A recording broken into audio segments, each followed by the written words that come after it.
this AI video stuff is just on hyperdrive right now. I think this is where the future is of the media world. We generate like 200 something leads a day for our print shop, postcards, like that type of stuff. Because I think that we get so caught up in maybe ads that we see online or personality that we think their way is the only way.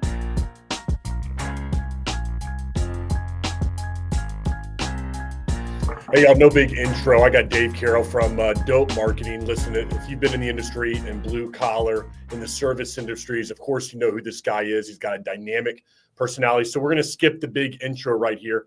Dave, we were just talking before we got started about the marketing side, brother. I want to know what your thoughts are on this idea. I've been toying with this lately, okay? I see a lot of contractors.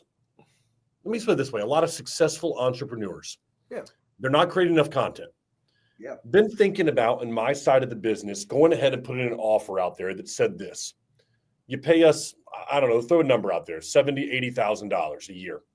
And I supply you with somebody who is going to be your personal videographer for the year. And if that person ends up quitting, I find you another one. We make sure that we find you somebody that always is there in your city, following you around, documenting your journey. And I'm thinking about making it like documenting your millions or whatever it is, like documenting your success. Yeah. Like this package is all about for that entrepreneur who in 10 years wants everything they could want for their Netflix documentary. And it's all right there for them. I think this is like a bigger problem than most people are giving it credit right now. I think coming from someone who's created some content over the years, I think that we all go in phases as business owners. I think a lot of us are like, oh, I see this other person doing content. I want to do more content.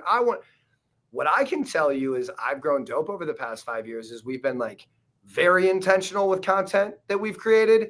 I think as business grows and teams are scaling and systems and processes are getting involved, it can get difficult to prioritize creating content because dealing with a videographer, it's a different type of hire than hiring a salesperson or a marketing person or an operations person or whatever. I think depending on the price point, understanding what people are committing to, I think there's something there. The other thing, man, is like this AI video stuff is just on hyperdrive right now. Yeah, it is. And I think that for me, just speaking personally, it would be super important than any videographer that we hired, whether it's through a platform or a package like what you're talking about, or if we went and found someone on their own. There's not experts in any of this shit yet. I mean, like literally, like what you can do with video on AI right now versus 30 days ago, 6 months ago, 6 years ago, it's just warp speed. And I think that for me, I would want someone that not only is the creative, can shoot, can edit, but could also curate and create content just using best practices and technology, which a lot of those have to do with AI or different platforms now. Yeah, we have it right now in our website. It's on the back page right now. It's not live yet, okay, Dave? Where we're going to be doing the avatar management for people. I think this is where the future is of the media world, media marketing, but let's just say media in general. Yep. The job of a videographer, in my opinion, 4 years down the road won't exist as it exists today. And so I agree with you 1,000%. And where we think we're going to go with it is I think that Dave Carroll is going to have an avatar, not him online in 4 years. Your avatar will be your face online, which will look just like you. But as a media company, in my opinion, we'll be able to place you wherever we want. So let's just say Dave this week wants to be on vacation with his family, wants to be on top of a roof.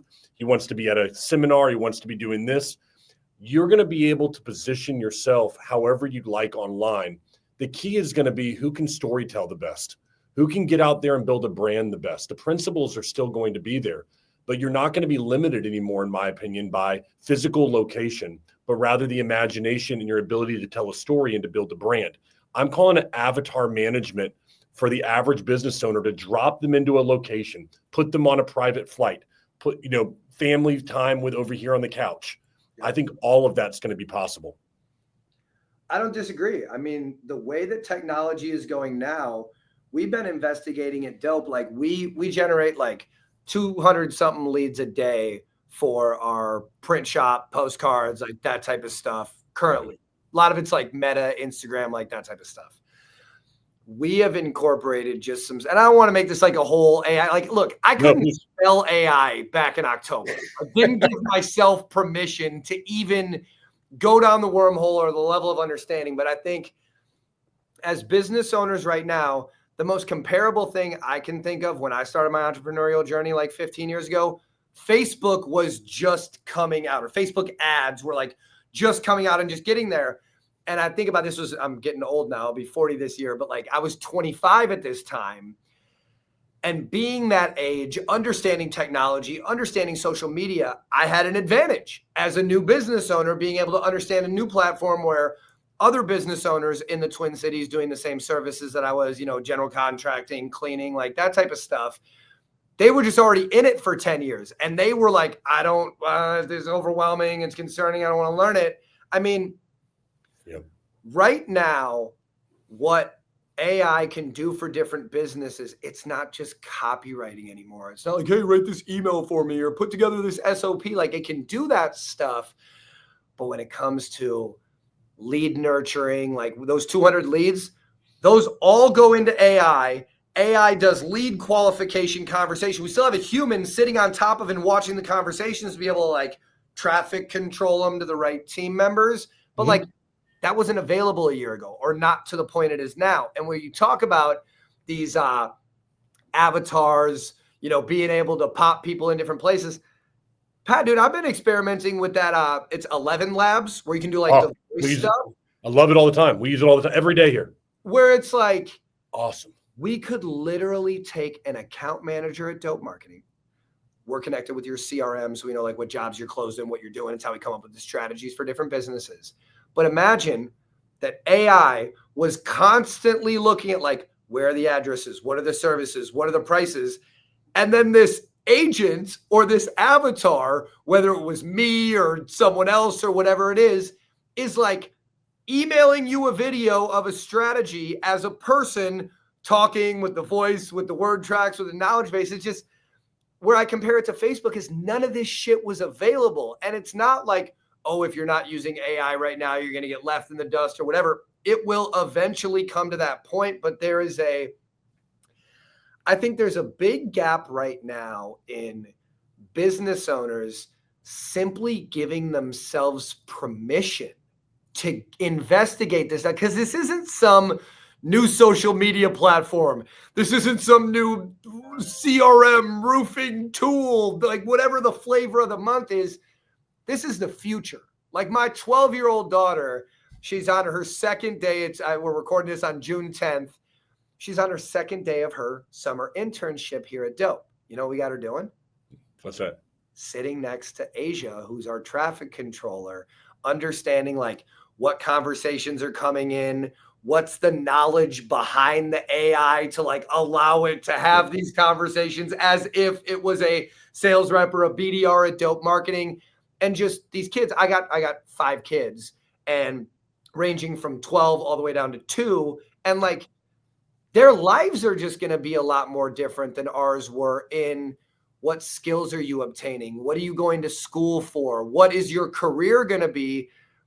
Because there are just robots doing more of the work that humans could do than there were 5 months ago, 5 years ago, 50 years ago, whatever the case is. And it's just fascinating that like, I'll say this as an entrepreneur 15 years into my career, the shit is overwhelming. There's so many like shiny objects and squirrels to chase, and they're making an action figure, and now there's babies talking, and now there's all this other wonky shit.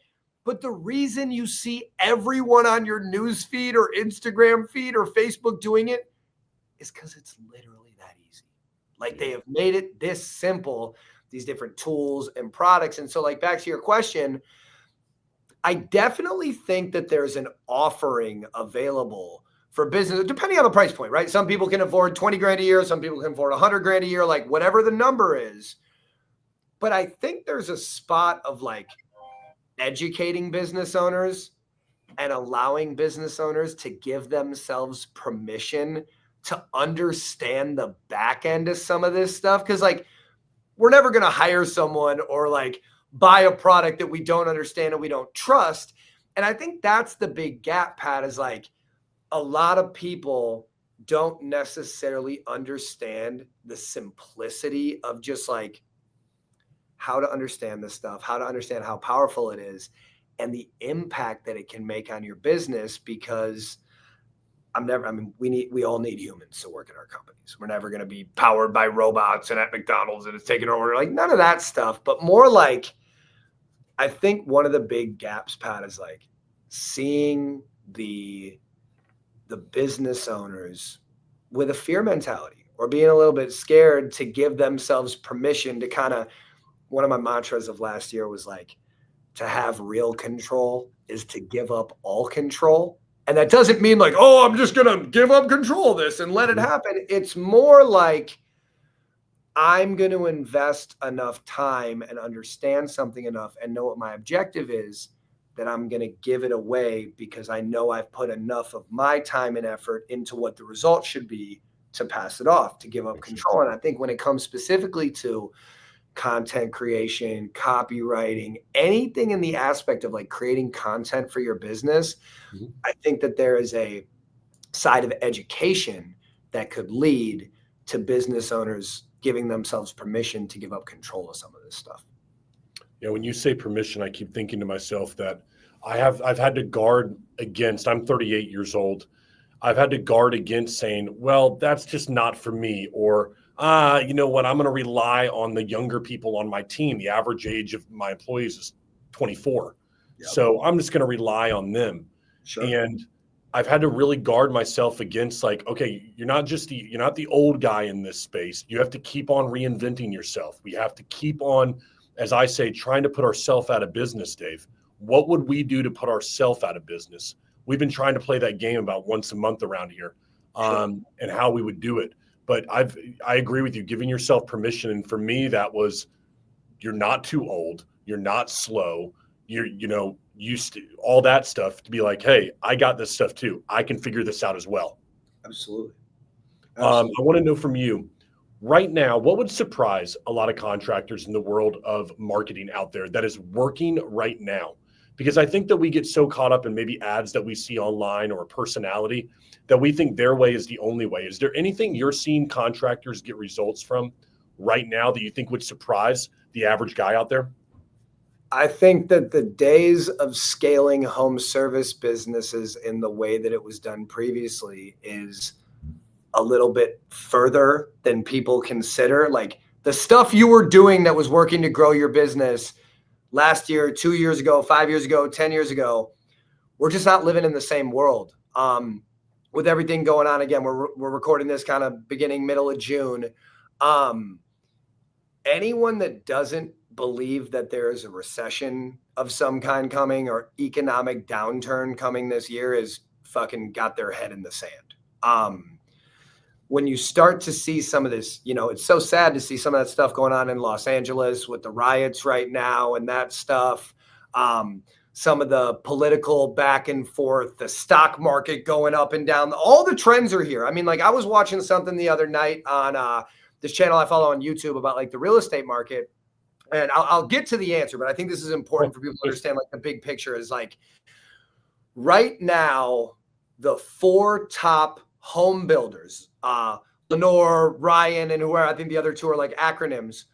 All of their stock prices are down 14 to 30% right now. When the home builders are having to lower the prices of new homes, it's the first blip. We were seeing this shit in 2008. And what's going on right now is like, you look at markets like Austin, where during COVID, Austin was like a sanctuary for people wanting to get out of California. Home prices were raising. They weren't as strict on the masks and the grocery stores and the gyms and shit like that, which a lot of us wanted, right? To not be restricted. Well, what happened in Austin, which shows a trend in the rest of the country, is like housing prices in Austin over the past 3 years have gone up 30 to 40%, and they're already trending down. If you bought a house in Austin in the last 3 years, for anyone watching this in Texas, is probably more familiar, that $750,000 house you bought is worth like $450,000, $500,000 right now. And when you see these pockets of that happening in individual markets, it goes down to the trend of the rest of the United States. home prices, they had the CEO of Redfin on CNN the other day, and he was talking about home prices are finally going to recorrect in the next 6 to 24 months. And what does that mean? It's not necessarily a good thing. It's a good thing for investors, but 90% of Americans, the biggest investment they'll ever make in their life is the home that they buy. The biggest financial transaction, Pat giving Dave a check for the house that he buys or the bank or whatever, is like, when your home becomes valued less than what it was, it puts Americans in a lot of position where they're potentially underwater in their home, or that equity, their savings, like that stuff is gone. And what happens is when the news starts talking about this stuff and we start trending, people start tightening up their wallets, people start spending up as much money. And what that means is for the home service space or blue collar contractors, more than anything, is like when wallets start tightening up, less leads, less conversions, less revenue coming in. And when a lot of us have been living like high on the horse for a couple of years, acquiring a customer, we saw this in Google and Facebook and any of the social media platforms, the cost for a Google ad in the home service space in general for a lead on Google has gone up 200 to 400% over the past 24 months. Yes, yes. When your leads cost more, when you can't get a hold of them as much, and when they're not willing to spend as much money, it's not that your business is going to go out of business. It's that you have to take a different approach of the type of customers you're trying to get in front of or the work that you're doing. Right now is probably not the time to invest in a bunch of technology or buy a bunch of new equipment or hire a bunch of new people, but instead take a step back and look at like, what is the thing that we're doing the best in our business? What is the number one service we provide? What's the number one profit center of our business? And instead of looking at like, maybe I'm going to go open a new location, maybe I'm going to do this blitz and try to hire a bunch of new people, taking a step back, because we're not there yet. It's not like today on June 10th, someone can say like we are 100% economic downturn in a recession. But I will tell you, the economy works like a roller coaster, and we've been going like this for a while, and it's going to correct itself. It's going to start to go down. That doesn't mean that people won't need work done at their house. What it means is the business owners need to get more intentional about marketing and branding and I mean, I've been saying this shit for years. The way you grow a home service business is you focus on the neighborhoods you're working in, because you already have brand awareness there. You figured out a way how to get a job in a neighborhood. That means that someone saw your ad, someone saw your marketing, you knocked someone's door, they saw your truck, whatever it was, and they hired you. You're doing something right. What I think a lot of businesses don't focus enough attention on is you've already gotten a lot of brand attention and brand awareness in that neighborhood, and it's not on to the next lead, on to the next lead. How can you focus on getting more touches in the neighborhoods you're working in? Because anyone that's heard me talking for years has heard me say this. Not only do the people probably make the same amount of money, probably have kids the same age, probably have the same or similar lifestyle, but their house was built of the same materials, around the same time, by the same 3 to 5 of the same builders, meaning that the things going on wrong at their home where they need maintenance, improvement, or upkeep, you're just simply more likely to get more jobs in the neighborhoods you're already working in. And you do that by being intentional about getting more touches. The yard signs, the door hangers, the flyers, the Facebook ads, the parking your truck in the grocery stores or the yoga studios or the high-end places around where your jobs are already going. Recession-proof marketing would be defined as being able to spend less money. Maybe you're getting less leads, but they're higher quality leads because you were more intentional.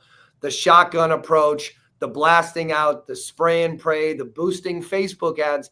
It's not that none of that stuff isn't going to work, but as the rest of the country tightens up their budget, as a business owner, you need to do the same thing. And the way you do that is focus more on what you're doing right. Stay in front of same or similar people. Make sure you got your referral, your networking game, your incentivizing. When you finish a job, ask yourself, like, What are you doing to ask your current customers to get more jobs? Because all those companies are like, I don't market, I run my business off referrals. That's great. For those of us that have been more focused on like outbound sales, door knocking, outbound marketing, shotgun approaches, those of us that have been growing our business in those ways really need to take a step back and look at like, what am I doing for my referral marketing? What am I doing for my neighborhood marketing? Because you don't want to be the guy or girl 6 months down the road when this shit kicks in, trying to figure that out when it happens. Being proactive and staying ahead of this stuff and understanding that, like, if you've been in business for more than 5 years, you've seen this stuff happen with the pandemic, with COVID, and a lot of us in home service, like, it helped us. People were at home. They didn't have a lot of things to spend money on. And maybe there wasn't as much money coming through, but why do you think private equity came into all these home service businesses? It was because everyone proved over the pandemic that these businesses were solid, and now you can roll them up and apply systems and have them make more money.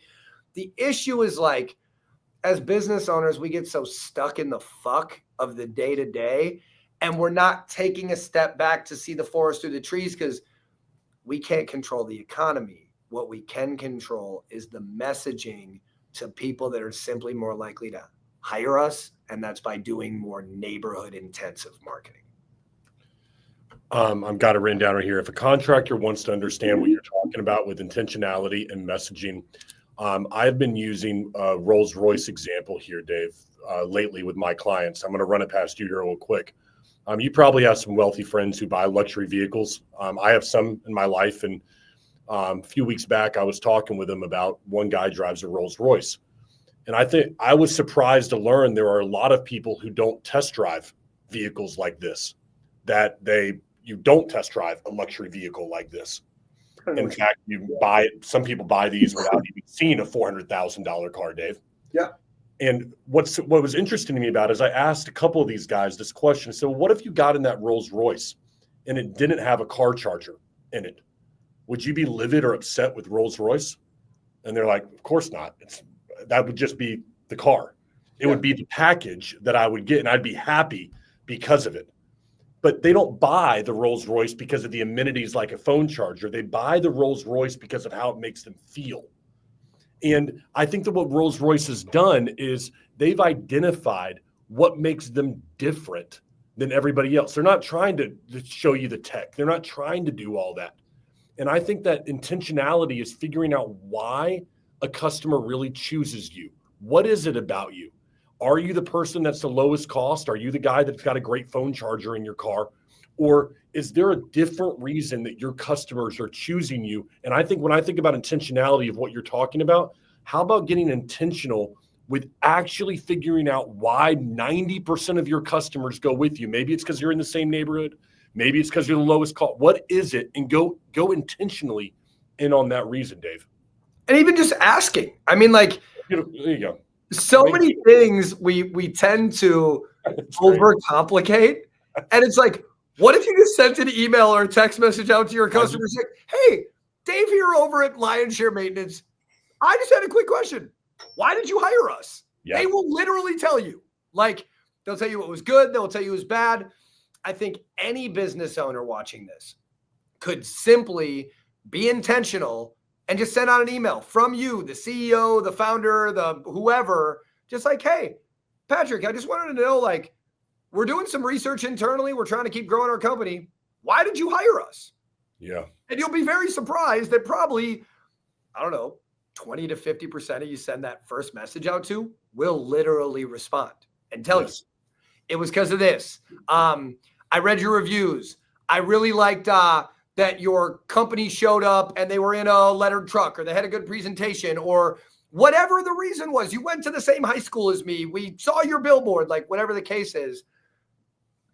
I think I go back to what I was saying of like kind of getting stuck in the fuck sometimes of not necessarily like, it's so easy to wake up, get going, whether you get your workout in or not, or you're hanging out with your family in the morning, or you just get straight to it. 8 a.m. to 6 p.m. flies by pretty quick every day. And that can happen over and over and over. But when you stop and pause and take a step back and realize that like these little things, like this example of what we're talking about, like just asking your customers, Why'd you hire me? Think about how much you could learn from that or how much you could apply to your business. Yeah. One of the things I couldn't agree with you more that what you just told me this rang in my head. Why don't you just ask them, Pat? Why don't you go to your annual customers right now and just ask, why did they choose you? And then create the campaign based on why those 14 people chose you. That's so much more intelligent than me trying to guess the reasons or assume the reasons why they did. So I learned something right now here from you. I want to go back to something you said because I agree with it, and I'd like you to expand upon it if you could, Dave. Everybody, we're talking to Dave Carroll here, Dope Marketing. You won't find him more of an expert or more just of a great personality to talk to you about this. He'll shoot you straight, everyone. You've mentioned about Google, the price of Google ads going up, and I think that's you can't dispute that.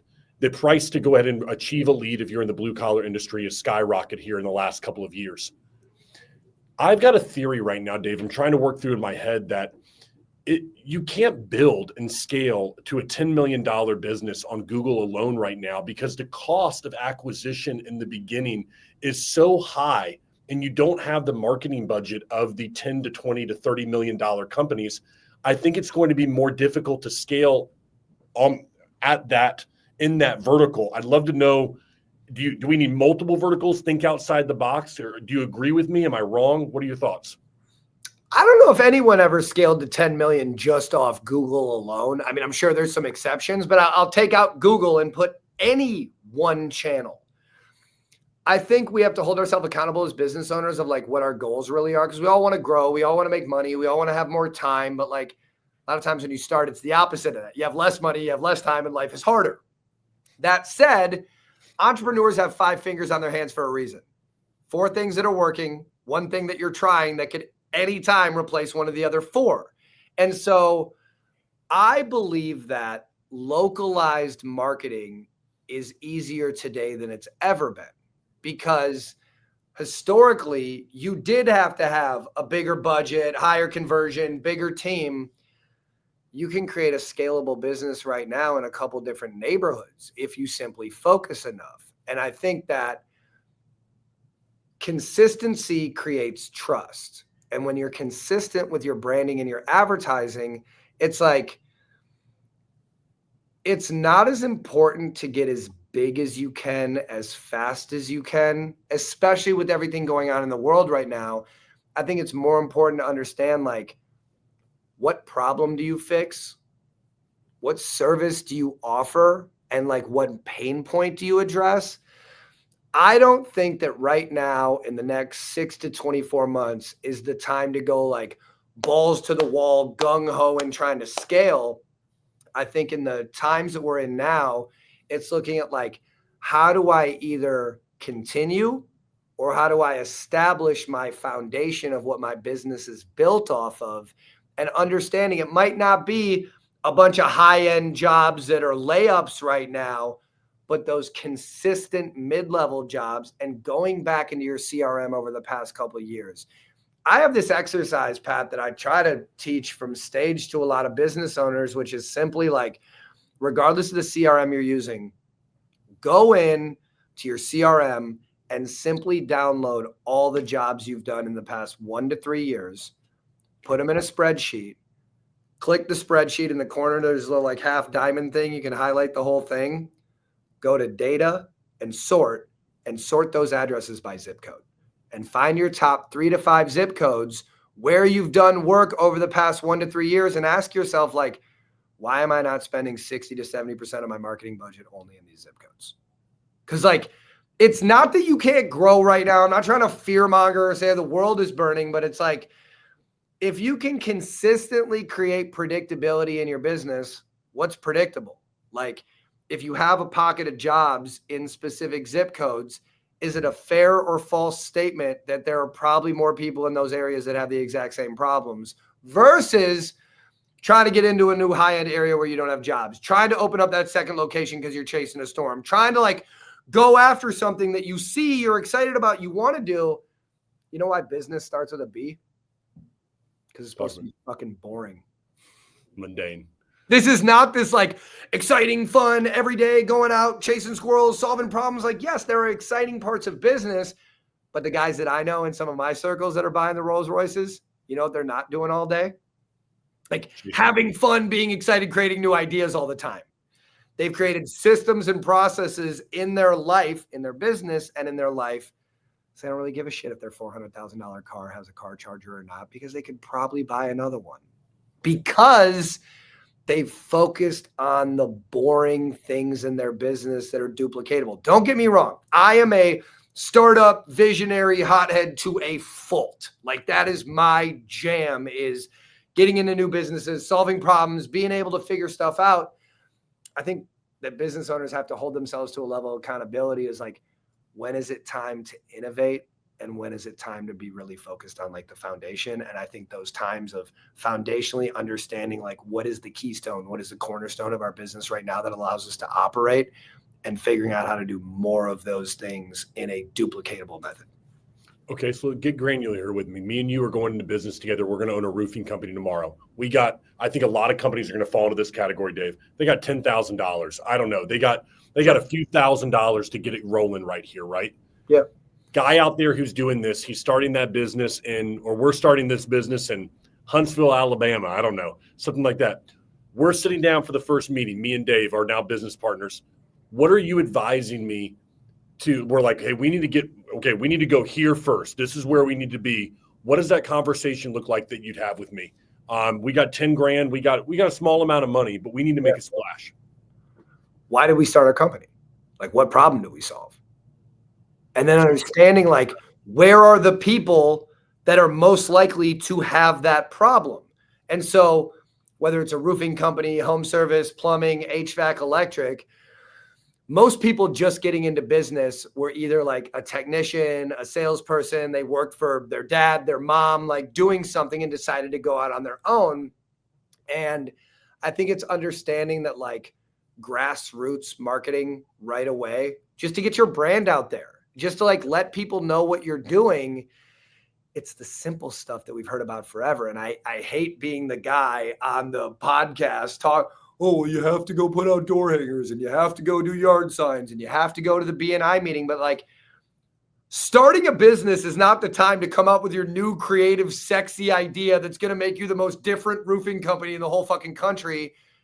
Bad news, guys. None of you are that much different than each other. None. The ones that got to 10, 20, 30, 50, 100 million, they just have a better team and better systems and processes. Not better than you, better than what you've built so far. It's not that you can't do it. Success is very duplicatable. You just got to steal like an artist. But when you look at, like, Dave and Patrick sat down and decided to open a roofing company, hopefully we're from the area in Huntsville, Alabama, where we opened our company, because that makes it a little easier. Sure does. It's your network, it's your Rolodex, it's your reputation that allow you, like, dude, I opened a power washing company 15 years ago that I still own to this day. How did we grow it? Dude, I went and passed out flyers, went to BNI meetings, hit up people from high school, like, literally just tapped into my network. So the first thing that I'm doing, Pat, if I sat down as a consultant with any business owner, I don't give a shit what the vertical is, you know what the first thing I'm having them do? Pick up this thing and go through your phone book and just let people know, like, hey, you have 100 problems during the day, and I have great news. I solve 2 to 5 of them perfectly. Like, I literally cannot have anything to do with the other 98 to 95 things, but this handful of stuff, this is the shit that I do. And being able to go just get that message in front of as many people as possible. And now Dave and Pat got to ask themselves, sitting down at that table in Huntsville, Alabama, like, did we come from a company that was doing like Da Vinci, copper, high-end, like all that type of stuff? Did we come from more of like a retail-based company? Like, what do we know already that we don't need to figure out in order for us to tell as many people possible about the couple problems that we solve? And I have more bad news. There's not some sexy tool or idea or AI or widget or fucking rocket ship or whatever that's some new thing that Dave and Pat, the new business owners, are going to like figure out right away that's going to make them better. These guys that you see that just bang in their first 1 year, 2 year, 3, the guy that did $1 million and then 6 million and then 12 million, he's just a grinder. That's it. And he didn't find some new magic thing.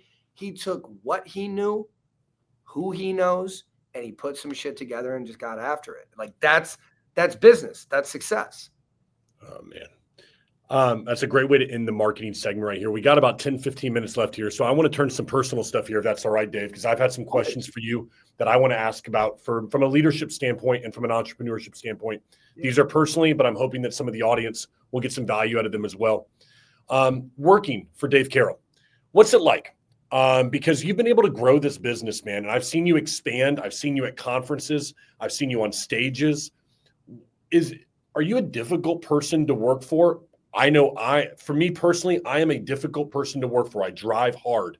Yeah. And can you talk to me about your evolution as a leader in your company and how that's evolved for you personally? So for me, I think that everyone's got their different definitions of success. And I think it comes in chapters of life. Some chapters are a couple months, some chapters are a couple years. I think for me, I have gotten very focused over the past, again, big number for me this year. I turned 40 in November. And I look back to when I started my first company when I was 25, when I thought I knew what I was doing, I was 28, when I thought better than I knew what I was doing at 32, and fast forward all the way until now. I think I am a very different person to work for in this chapter of my life, even than when I first started. Dope is my fourth company that I've owned, but even back to when I started Dope, we're going on 5 years now. I just think I'm a very different person from how I approach management, leadership, expectations of myself, expectations of my team. And I think that I was a lot more difficult to work for every year before this, leading up until this year, in different ways and forms. I mean, I'm every bit of a driver, but one of my biggest aha moments is I need to hold myself more accountable, that I can't have the same expectations I have for people that I have for myself. Because I think it was Gary Vee was like, oh, if you get an employee to do 70% of what you do, you got a great employee. Show me that. Show me someone that's going to do 70% of what I do. I'll give you a fucking kidney. It doesn't exist. If I can get someone to do 30% of what I would do on a given day, I'm a happy camper. Not that I'm some magic special. Why is someone ever going to care as much about me? Or you've met my wife, Barin. It's like, why would someone ever care as much as we do? That's not a fair expectation. Well, because I'm paying them a salary. Yeah, but they don't get the back end. They don't, I'm paying them commission.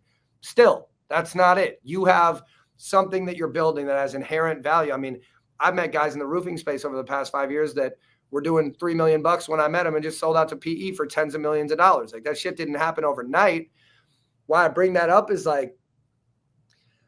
I think that expectations all lie in communication.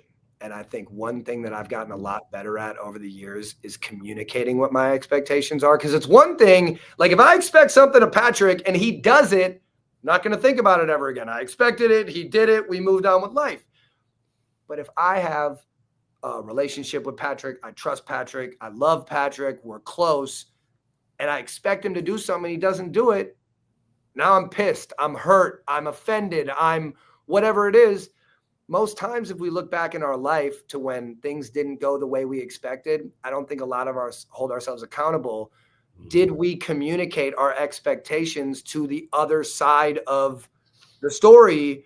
And that's when that reactive hothead shit comes out. It's like, oh, well, I would have done it this way, or oh, you should have fucking known this, or oh, the sob story, when it's like, dude, if you can't be honest with the person that you look at in the mirror in the morning, who can you really be honest with? And when we think about the growth of leaders, for those of us that are parents or have a significant other, you just got to understand sometimes, man, no one leaves their house in the morning trying to piss you off or make your day harder or make something go wrong. And whether it's being a hothead while you're driving and that lady in the Kia minivan with the 8 bumper stickers driving 57 and the 60 in front, she didn't leave her house trying to fuck your day up. She's just living in her own world. And I think when we take a little bit, those of us that can relate to being a driver, a little bit reactive, having high standards, that type of stuff. Yeah. I think one of the biggest things you can do is just take a step back and pause when you feel that ginger ale coming up and you're getting hot and the vein is popping and you're pissed off, is take a step back and ask yourself, did I truly communicate my expectations? And then did I give the people the tools to be successful? Because another thing I like to touch on when I get asked questions like this is like, you know, a lot of us look at our employees at times and are like, oh my God, I can't fucking believe this dude would do this. Or, oh, how didn't they know? Or, oh, blah, blah, blah, blah, blah.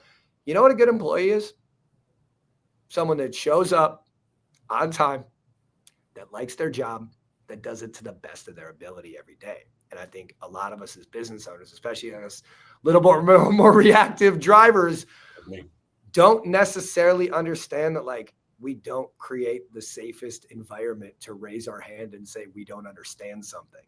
And so when you look at the businesses that have grown and scaled, it's like, it's one thing to have KPIs and goals and systems and stuff, but like, what type of invite for every time you've gotten pissed off or hot at someone for not doing something right or not doing their job or whatever, while you were going through that emotion or that feeling, or I like to talk about it as like the ginger ale, you know what's coming, you know yourself when it's bubbling up, is like, have you truly created an environment where if someone doesn't know the right thing to do, they even feel safe asking or admitting or just saying like, hey, I need some help? And a lot of times the answer to that is no. And so one thing that I really take a lot of pride in, that I like really, really, it's just really been a focus of mine, Pat, is like, it's one thing for me to be a good leader or to be motivating or to be exciting or create an environment that's like good morale, good culture. Like that's one thing.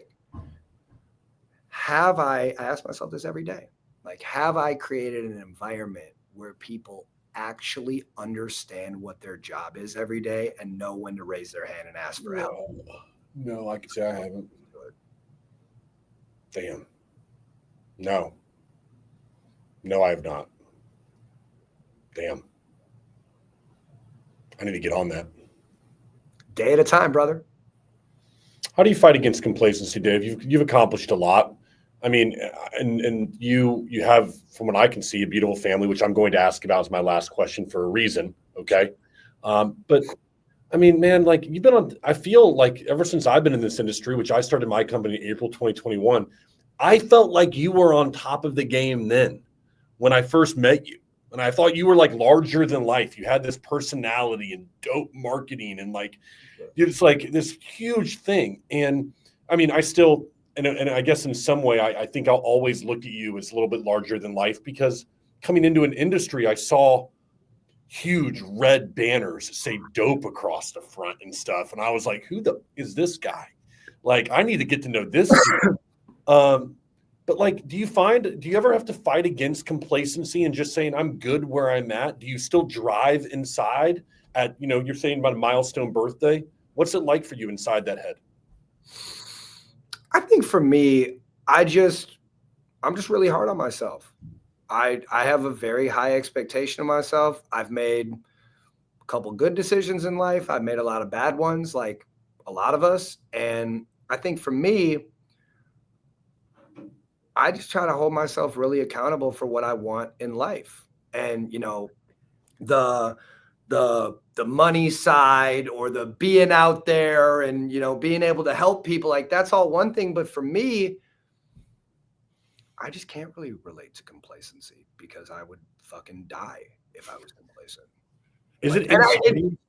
I know that it's hard for me, Pat, because it's like, I don't want to be like, oh, I'm just some space alien that doesn't ever get tired. It's not that. I have really, in approaching 40 years old, I've taken a lot of time. Think about it every day. I reflect on just like where I'm at in life, what I want, what I'm trying to accomplish, like what I'm doing. And I didn't know what I wanted when I started, but I'll tell you, I'm not done yet.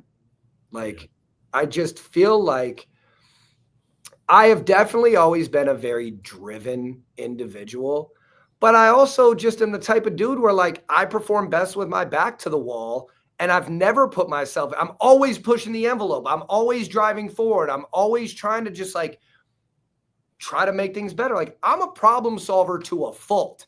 I'm not great at like setting goals, celebrating wins. I am a problem solver. I look at what's wrong and I fixate on fixing it. And I think that as far as that's gotten me in my career, at the same time, with my kids, with my wife, with some of the time. I mean, dude, you know, how many fucking trade shows have we been on the road, away from the people we love, away from some of the stuff where it's like, I really take pride in the fact that I've created the life that I want to live for myself. And I just know what's required of me to do that. So it's not that I can't relate to complacency, but it's more like I just keep enough on my plate with what I'm focused on where I never really don't have anything to do, whether that's with my health, whether that's with my business, whether that's with training. Like, I just took over the role of sales training in my business. I haven't done sales training in fucking 10 years, but like being able to identify a problem and understand, probably to a fault, you know, there's a lot of times it's that having control to give up control. I know it's my responsibility to set up the foundation of how I want something done, because no one's as good of a visionary as I am, at least not for my vision. Like, I wouldn't sub that out. I wouldn't hire someone else. I wouldn't give up that control. I think in the building blocks that I've tried to piece together over the past, you know, I look at a lot of my growth in the past, like 3-4 years of, you know, I made some decisions, stopped drinking. That came along with not doing other bad habits, really focusing on my health and just being intentional around, like, I'll give it to you simple, Pat. I've never given myself the opportunity to be complacent, because I've never been done with what I've started in anything in my life, because I am a driven individual. But at the same time, like, I don't want to sit down I got plenty of years down the road when grandkids and stuff like that to sit back and to relax a little bit. I like to exercise. I like to work. I like to love. I like to hang out with people that I like, enjoy spending time with. And I think that I just really can't relate to being complacent, because I've never been in a spot in my life where I don't want to keep going or try to achieve new things or try to get better. Yeah. Yeah. I thought you'd say something like that. You just got something innately, bro, just inside But of I think you. a lot of us just got to get out of our own fucking heads. That whole shit of like, I'm complacent, I don't know what to do, I'm stuck. Like, oh, boo fucking who, dude? You can sit there and feel like that all you want to, or you can get the fuck up and do something. I'm no coach, motivational speaker. Like, that's not my jam. But like, at the same time, like, the fuck do you want, dude? Are you going to go get it or not? Period. Like, I've never seen another option in my life where I was like, I'm trying to do something, I'm trying to figure it out, I'm trying to go get after it. And I'm like, oh, why? What if it doesn't work? What if it does fucking work? Like, maybe I'm wired a little bit differently, but for me, you're a human, right? Yep. Big dude too. Big dude. Not someone I want to get in a physical altercation with, but you know what I know about you, Pat? You breathe and you bleed too. Yeah. So what you can do, why couldn't I do it? And I've just always, since I was a kid, taken that approach with something. Like, if anyone else has done something before, let me steal like an artist. Let me look at what you're doing. Let me be inspired. Let me see and be motivated by what someone else is doing successfully. I've never been a jealous person. I've never been an envious person. I know that people work hard for what they get. I just know, put me on the clock, I'm going to fucking outwork you. I know it. Gosh. One final question for you here, Dave. I know your time is valuable here, but this is the one that I've wanted to ask you. At the time we're doing this, it's middle of June. I am proposing in 11 days from right now. She knows I'm proposing. Okay. So no big secret here. All right. So new chapter in my life. You've got a beautiful family. I think you mentioned the ages from 2 to 12. Wonderful wife. And I'm just curious if you could give some advice to me from somebody who's driven like you, that you've had to experience in your relationship. I know I'm putting you in just a couple of minutes on such a broad question, but I'm asking people that I respect on the show lately and that have got relationships that I look at and I go, there's something there. Can you give me some pointers here as I open up this new chapter of my life here for the first time ever? So can you help me out? My wife told me the other day, she's like, you know what the sexiest thing you do is? I'm like, what, Barin? What is it? Like, when you clean. Man, you got to understand, dude, like, there are very few people in your life that you will put in a position where they can actually depend on you. Your significant other, your children, some of your team members, all of them, some of them, whatever. It's got to be, remember, man, it's that ginger ale again of just like being selfless. I think selfishness gets looked at as a negative thing. I think when people are inherently a little bit more selfish to just take care of themselves, you can't take care of other people until you take care of yourself. And so I think going into, I'm sure you didn't meet yesterday, right? Yeah. So you know enough about each other that because I know you got it. Like one of the things I've been struggling with, Dave, and I got to be very careful not to dump my problems onto her, because I want to communicate, and I struggle with that sometimes. But I'm just trying to be, I don't know, I'm trying to be the provider and the man that I should be, and sometimes that's a little bit difficult coming from a life of being single for so many years and having to try to communicate in the right way. And knowing you as well as I know you, you know the piece of advice I give you: stop being so fucking hard on yourself, dude. Like, just that, like, you're the one giving me this advice. You self-talk is just so important, man. And the way that you talk to yourself, the way that you communicate, the way that you go is like, dude, the only way that you would put your baggage on her is if you allow yourself to do that. But it's you got to give up control, man. You got to be able, I think a lot of us, especially early on in our relationships, we don't like feeling vulnerable because we know what it feels like to be hurt, especially those of us that had previous relationships or have had loss in our lives or gone through these things. You know, I'll go to some like Buddhist shit where it's like, there's no light without dark. There's no rain without sunshine. And I think just being vulnerable, like really communicating your wants, your needs, your desires. But for all the men watching this, is like, this is our job. We are the provider. We are the one that is the security in that household, whether there's kids or pets or whatever it is. And it's just accepting that responsibility. But at the same time, like, I see a lot of these guys in some of the men's groups I'm in that are just so fucking hard on themselves. They're like, oh man, I did this and I'm stuck and it's like, what I would say is just make a commitment to yourself to make sure that your relationships are getting better every day and taking that we got 1,440 minutes in the day. How many minutes are you giving selflessly to your significant other to make her feel safe, secure, know that everything's okay? And I'm not saying it's got to be this alpha male provider, like that type of thing, but just in the selflessness, you know, I try really hard. I have 5 kids. And what I do every day of the week is I spend individual time with one of my kids outside of the mess and the stuff and the whatever. It's just running to the store. If it's taking my daughter to work, if it's going and play basketball with my son. But like,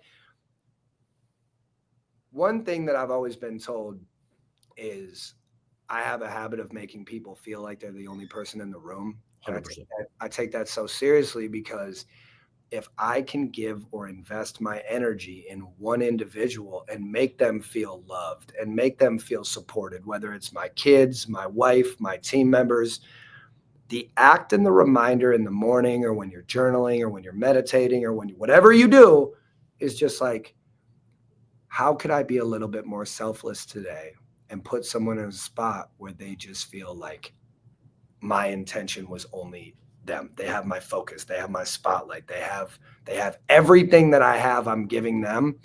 And it's a lot easier, I think, than we make it, is just understanding that your interaction with someone could set off their whole day, and being a little bit more intentional, especially with the people you love, and just letting them know like how you feel about them.